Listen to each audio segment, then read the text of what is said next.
Chapati, Vijay Chapati,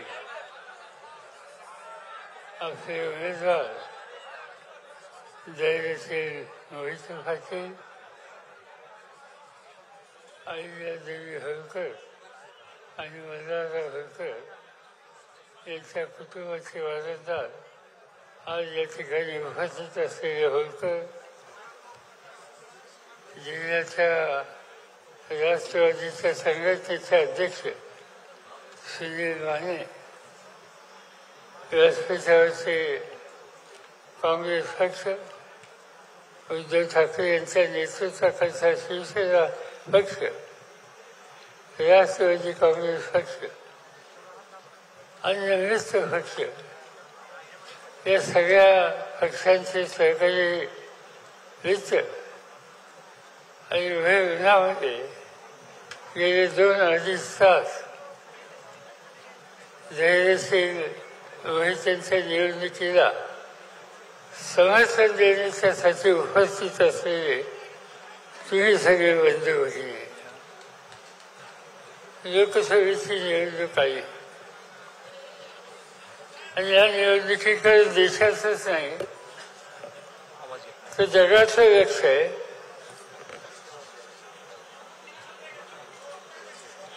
पाच 6 दिवसापूर्वी बारामती मतदारसंघामध्ये प्रचाराचा नारळ फोडण्याची सभा होती आणि एका कोपऱ्यामध्ये कोणते न माहितीचे ग्रस्त दिसले. मी चौकशी केली की हे कोण आहे, तेव्हा मला सांगण्यात आलं त्यांच्याकडून अमेरिकेमध्ये सगळ्यात महत्त्वाचं वर्तमानपत्र आहे, त्याचं नाव न्यूयॉर्क टाइम्स. त्या न्यूयॉर्क टाइम्सचा प्रतिनिधी त्या ठिकाणी माहिती घेण्यासाठी आले.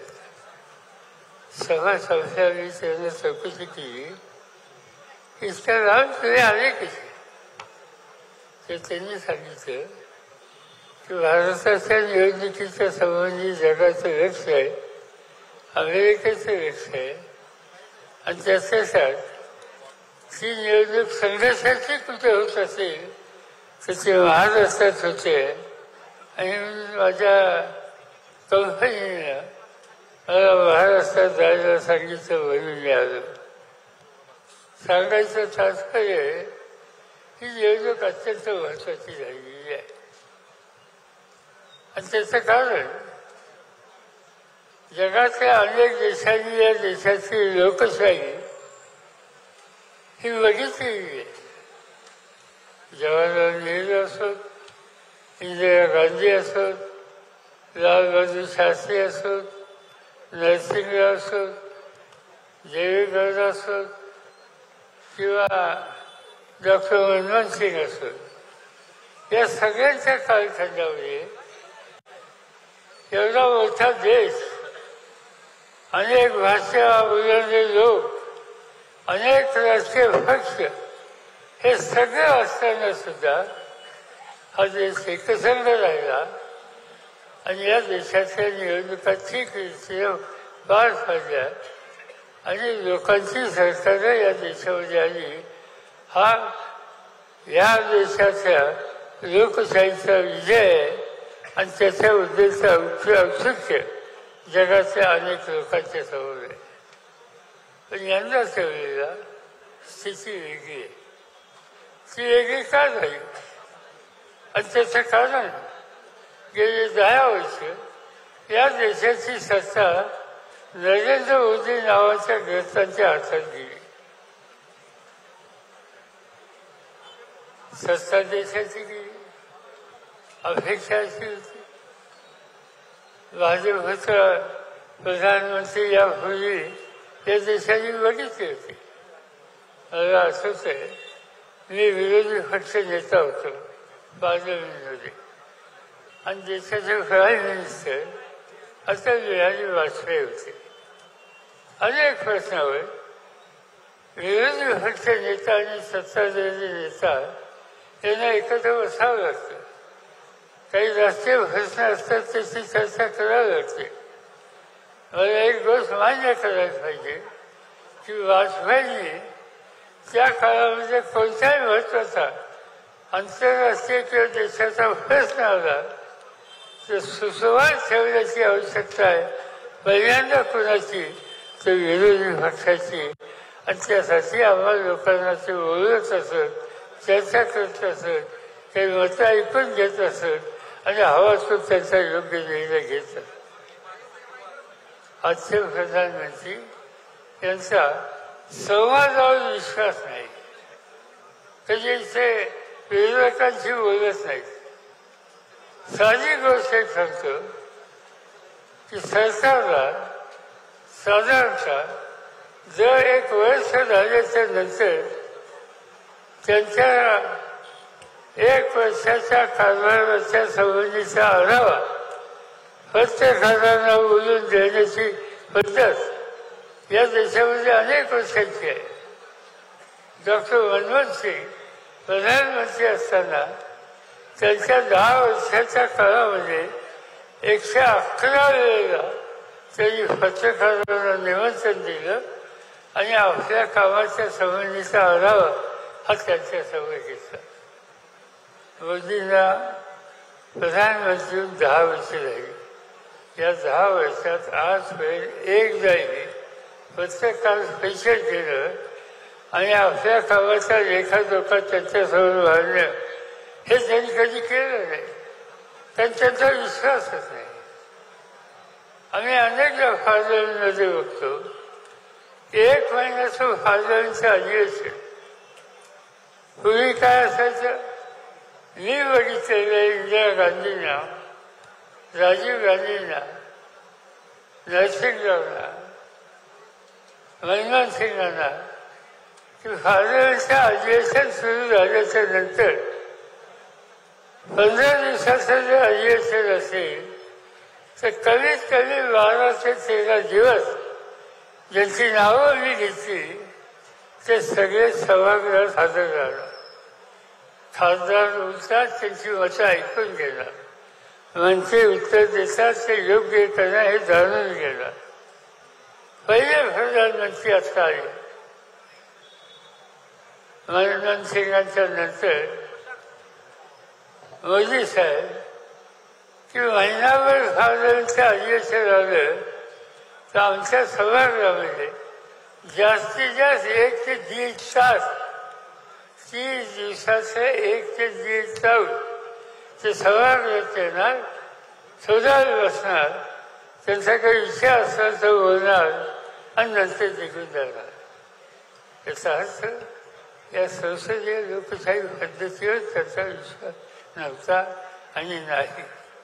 आणि त्यामुळे हे नियोजक देशाची ही लोकशाही टिकवायची गरज आणि त्याच्यावर त्यांची श्रद्धा आहे अशा लोकांच्या हातात द्यायची का नाही याचा निकाल घेण्याच्या उद्देशाचा हा सगळा महत्वाचा निर्णय या निवडणुकीत घ्यायचा आहे.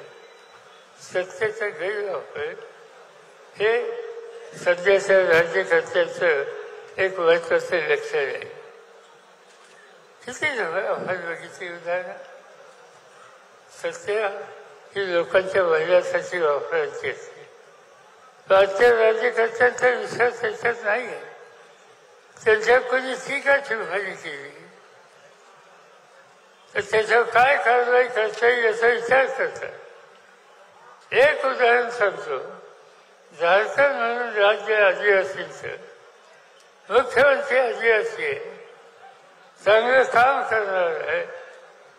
एकदा कुठल्या ते सभेमध्ये आदिवासींच्याकडे दिल्लीचं सरकार लक्ष देत नाही पण त्यांनी दिल्ली सरकारवर टीका टिप्पणी केली. मोदी साहेबांच्या सरकारने त्या मुख्यमंत्र्याला तुरुंगात टाकले. आज 8 महिने झाले झारखंडचा मुख्यमंत्री तुरुंगात. दिल्ली ही देशाची राजधानी. देशाच्या राजधानीचं नेतृत्व गेल्या 3 निवडणुकीमध्ये अरविंद केजरीवाल करतात. त्यांचा आप म्हणून पक्ष आहे. चांगलं काम त्यांनी केलं. शैक्षणिक क्षेत्रात चांगलं काम केलं, आरोग्याच्या क्षेत्रात त्यांनी चांगलं काम केलं, दिल्लीचा चेहरा बदलण्यासाठी खबरदारी घेतली. त्यांनी केलेलं काम बघायला राज्यातनं अनेक मंत्री आणि जाणकार लोक येतात. एवढं उत्तम काम त्या ग्रस्तांनी केलं. सामान्य कुटुंबातली ती व्यक्ती मुख्यमंत्री म्हणून त्या ठिकाणी गेले 3 वेळेला काम करते. एकदा कधीतरी मोदी सरकारवर त्यांनी टीका केली. परिणाम काय झाला? आज केजरीवाल तुरुंगामध्ये आहेत, अनेक दिवसापासून तुरुंगात आहे आणि हे काम ठिकठिकाणी ते करत आहेत. महाराष्ट्रामध्ये अनिल देशमुख राष्ट्रवादीचे गृहमंत्री उत्तम काम करणारे, त्यांना 6 महिने तुरुंगामध्ये टाकले. शिवसेनेचे नेते संजय राऊत सामनामधून सरकारवर टीका करतात, त्यांना तुरुंगामध्ये टाकले. एवढंच काय, आज तुमच्या जिल्ह्यामध्ये एक शशिकांत शिंदे आणि आमचे काही सरकारी काम करतात. ते काम कुठे करतात? नव्या मुंबईच्या मार्केट कमिटीमध्ये. आणि त्या मार्केट कमिटीमध्ये काही तक्रारी आल्या. त्या मार्केट कमिटीमध्ये अतिशय उत्तम काम करणारे पानसरे नावाचे संचालक त्यांना या आठवड्यात अटक केली. काल रात्री शशिकांत शिंदेचा गुन्हा नोंदवला आणि शशिकांत शिंदेना सुद्धा जे शासनाचे उमेदवार आहेत, कामगार नेते आहेत, लोकप्रिय व्यक्तिमत्व आहे, त्या कमिटीमध्ये ते काम करत होते. काही ना काही करून त्यांना अडवायचं कसं, या निवडणुकीत त्यांना थांबवायचं कसं, याचं सूत्र यांच्या डोक्यात आहे. आणि त्यामुळे त्यांच्यावर सुद्धा कारवाईची खसरा दाखल केला. आम्ही वाद बघतोय काय करतात. त्यांनी शशिकांतला जर अटक केली तर आम्ही 7 जिल्ह्यातच नव्हे, महाराष्ट्रात प्रत्येक तालुक्यामध्ये संयमानं लोकशाहीच्या माध्यमाने संघर्ष केल्याशिवाय राहणार नाही. आणि हा अन्याय आणि अत्याचार महाराष्ट्र सहन करत नाही, हे उदाहरण या ठिकाणी दाखवल्याशिवाय राहणार नाही. आत्ताच मी पंढरपूरवरून आलो. अभिजित पाटील त्या ठिकाणी काम करतात. तिथल्या साखर कारखान्याचा चेअरमन आहे. कारखाना अडचणीत होता, पण त्यांच्यावर जबाबदारी आली कारखाना चालवायची. यावेळी 10 लाखाच्या पेक्षा जास्त ऊस गळीत त्यांनी त्या ठिकाणी केला. आणि तो कारखाना त्यांच्या हातात नव्हता. त्यावेळेला त्याचा अर्थकारण बिघडलं, ते दुरुस्त करायला त्यांनी सुरुवात केली. हे काम त्यांनी केल्याच्यानंतर त्यांना सांगण्यात आलं, तुम्ही भाजपमध्ये या, तुम्ही भाजपमध्ये येऊन आमच्या उमेदवाराला मदत करा. आणि त्यांच्यावर नाही म्हणून सांगितलं तर त्यांची सगळी साखर आज जप्त करून त्या ठिकाणी ठेवली. शेतकऱ्यांना ऊसाची किंमत द्यायला आज त्यांना इच्छा असून सुद्धा निर्णय घेता येत नाही. या प्रकारचं सत्तेचा गैरवापर आज ठिकठिकाणी केला जातोय. आणि त्यांच्या हातात देशाची राज्य आहे, त्यांच्या हातात महाराष्ट्राचं राज्य आहे. ते त्यांच्या हातातून काढून घेणं ही तुमची माझी सगळ्यांची जबाबदारी आहे. आणि ते करायचं असेल तर धैर्यशील राहा. मोठ्या मताने विजय करायचं काम उद्याच्या निवडणुकीमध्ये करायचे. मी काय अधिक बोलून वेळ घेऊ इच्छित नाही. 1-1.5 वाजता माझी फासल या सभा आहे आणि ती संपून 4-4:30 वाजता पुणे शहरात माझ्या 2 सभा आहेत. आपण एवढा प्रचंड संख्येने आलात आणि आम्हाला साथ देतात याचा मला आनंद आहे. या तालिक्यावर मला अतिशय आनंदाने एक गोष्ट सांगायला लागते की एकदा मला यावेळेला लोकसभेच्या निवडणुकीमध्ये मी उभा असताना तुम्ही लोकांनी मनापासून साथ दिली, मोठ्या प्रमाणात मतदान केलं. ते जे तुमचं काम आहे ते माझ्या अंतःकरणात कायम जाईल. कधीही संकट आली तर तुम्ही मला हक्काने सांगू शकता. एवढंच या ठिकाणी सांगतो आणि माझे 2 शब्द सांगतो. धन्यवाद. देश विदेशातील प्रत्येक घडामोडींचे लाईव्ह अपडेट मिळवण्यासाठी आता साम टीव्हीच्या सर्व सोशल मीडिया प्लॅटफॉर्मला लाईक, फॉलो आणि सबस्क्राईब करा. तसंच सर्व नोटिफिकेशनसाठी बेल आयकॉन प्रेस करायला विसरू नका.